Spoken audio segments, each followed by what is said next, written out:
말씀하신 대로 이재명 대통령은 오늘도 타운홀 미팅을 진행하는데 선착순으로 인원을 받는 모습, 그러니까 탈 형식, 좀 더 투명한 형식의 행보를 이어가고 있습니다. 영상을 좀 먼저 보겠습니다. 맞이해 주시기 바랍니다.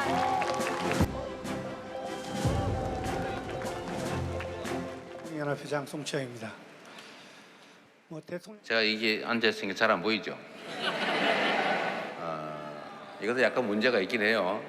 고개를 한번 들어볼까요, 이렇게요? 네. 어쨌든 자유롭게 의견을 좀 말씀하시면 저희가 다 기록해서 검토하도록 하겠습니다. 박 의원님, 전에는 못 보던 장면이죠. 지금 대답 소리만 들어봐도 저곳에 굉장히 많은 사람들이 모여 있다는 점하고 앞서 또 휴대폰 꺼내가지고 찍는 모습까지 있었어요. 저런 방식의 소통은 어떻게 평가하세요? 그러니까 좀 이제 권위를 내려놓고 예. 또 자유로운 의사소통을 하겠다. 이런 이제 대통령의 의지가 저런 자리 배치나 이런 거에 좀 드러나는 게 아닌가 싶고요. 지난번 애초에 광주 타운홀 미팅도 정해진 참석자 숫자가 있었는데 예. 너무 이제 그 참가를 희망하는 사람들이 많으니까 그냥 다 열어버렸잖아요. 더 들어오라고 했죠. 네. 그래서 앞으로의 이제 타운홀 미팅을 좀 계속하겠다 이런 의지를 밝히고 있는데 아마 이런 이제 형식이 참고가 돼서 계속 이제 수평적이고 자유로운 의사소통의 방식을 취하려고 할 것 같고요. 또 이 대통령이 어떤 정해진 그런 약속 대련이라고 우리가 흔히 얘기하죠. 예. 이제 그런 이 형식에 따라서 저런 식의 소통을 하는 거라기보다도 정해진 형식 없이 자유롭게 의사소통하는 걸 선호하는 것 같아요. 이제 그만큼 국정 운영에 대해서 준비 없이 출범한 정권임에도 불구하고 자신감을 보이고 있는 것 같고 예. 또 본인이 기초단체장부터 광역단체장, 당대표 이걸 쭉 거치면서 지금까지 스스로 만들어왔던 리더십에 대한 자신감을 갖고 있는 것 같아요. 그런데다가 더해서 저는 지난 정권이 워낙에 일을 안 하다 보니까 이재명 대통령이 운이 참 좋은 게 그 기저효과가 굉장히 커 보여요. 그래서 대통령의 저런 작은 움직임 하나하나가 지난 정권하고 전부 주목을 대비되면서 받죠. 새롭고 주목받을 수밖에 없거든요. 그런 점도 인수위 없이 시작하는 정권의 초기 부담이 큰데 그런 예. 부담을 많이 덜어주고 상쇄하는데 도움이 되는 게 아닌가 싶습니다. 최수영 평론가께서는 어떻게 대통령의 발언이라는 게 굉장히 무겁죠. 그렇죠. 예전 같은 경우에는 말로 통치를 한다고 그렇죠. 할 정도로 했는데 저게 즉석에서 뭔가가 이뤄지면은 뭔가 실수가 나올 법도 한데 아직은 없단 말이에요. 근데 저는 주의는 해야 된다고 봐요. 예. 그러니까 우리 5년 단임제 대통령제하에서 대통령의 말은 최종 상태를 의미합니다. 사실 어떤 사회적 갈등이나 논란이 있을 때 대통령 말 한마디가 다 정리를 하잖아요. 그래서 최종 상태의 권위와 힘을 갖고 그 자체가 이제 권력이 되는 거거든요. 그래서 저기서 이제 민원을 막 받잖아요. 막 예. 받고 그다음에 이제 즉흥 대답해야 되는데 저게 한두 번은 신선한데 저렇게 준비 없이 이해 충돌이 될 수 있는 의제들이 막 난무하는데 대통령이 거기서 즉흥적 결정을 내린다. 근데 결정을 내린 다음에 뭐가 되죠?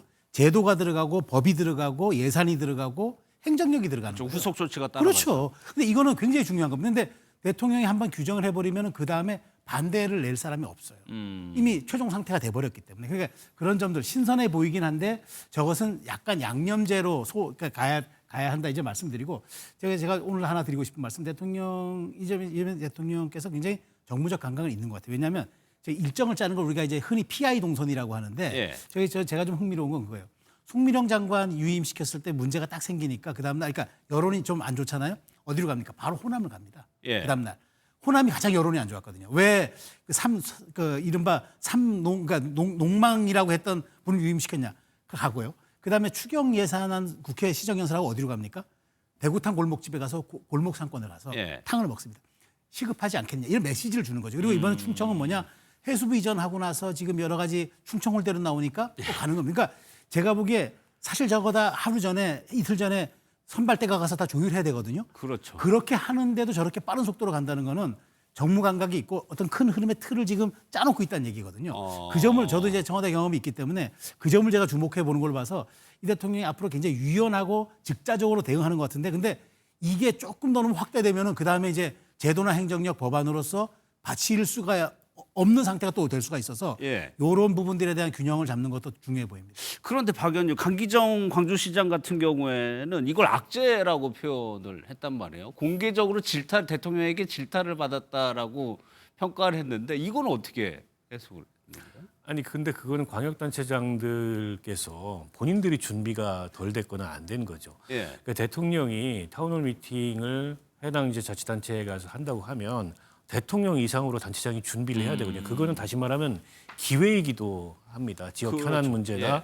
어쨌든 국가 재정 배분이나 이런 데 있어서 대통령과 그렇게 가까이서 지역 주민들과 함께 얘기할 수 있는 자리가 아마 이 정권 임기 끝날 때까지 2번 오지 않을 거예요. 한 번 정도밖에 없는 기회인데 저는 초기에 그 광주시장도 그렇고 전남지사도 그렇고 좀 느슨했던 게 아닌가 싶습니다. 아. 그렇다 보니까 오히려 대통령한테 약간은 그 질타를 받는 듯한 모양을 취했고 그게 어떻게 보면 광역단체장들 입장에서 그 지역 주민들이 지켜보는 앞에서 예. 어떻게 보면 대통령으로부터 인정받는다기보다는 지적을 받은 셈이잖아요.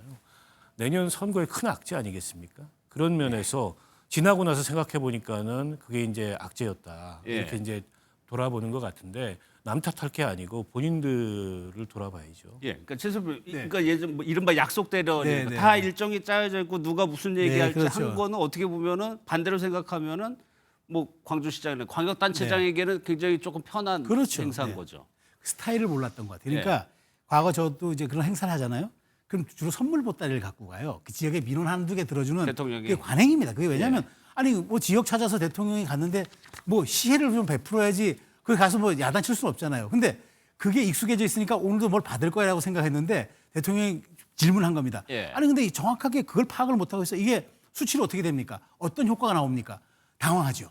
그렇기 때문에 저는 이제 오히려 이게 많은 분들에게 어떤 신호를 줬다고 생각해요. 앞으로 이런 공식 행사지만 어떤 게 나올지 모르기 때문에 일종의 공직 사회의 긴장감을 좀 부추기고 그다음에 또 하나 지역에 가면은 반드시 선물을 준다라는 예. 인식에서 탈피해서 지역의 현안도 쌍방향 소통으로 이루어질 수밖에 없다라는 걸 한번 보여주는 효과가 있기 때문에 예. 저는 앞으로 이재명 대통령이 지방 행사 갈 때 지방자치단체 등 그러니까 그것이 뭐 광역이든 기초든 상당 부분 좀 긴장할 거라는 생각이 듭니다. 예, 뭐 대통령 스스로 본인이 경기도지사 기초 광역을 다 출신이니까요. 했으니까요. 예. 네.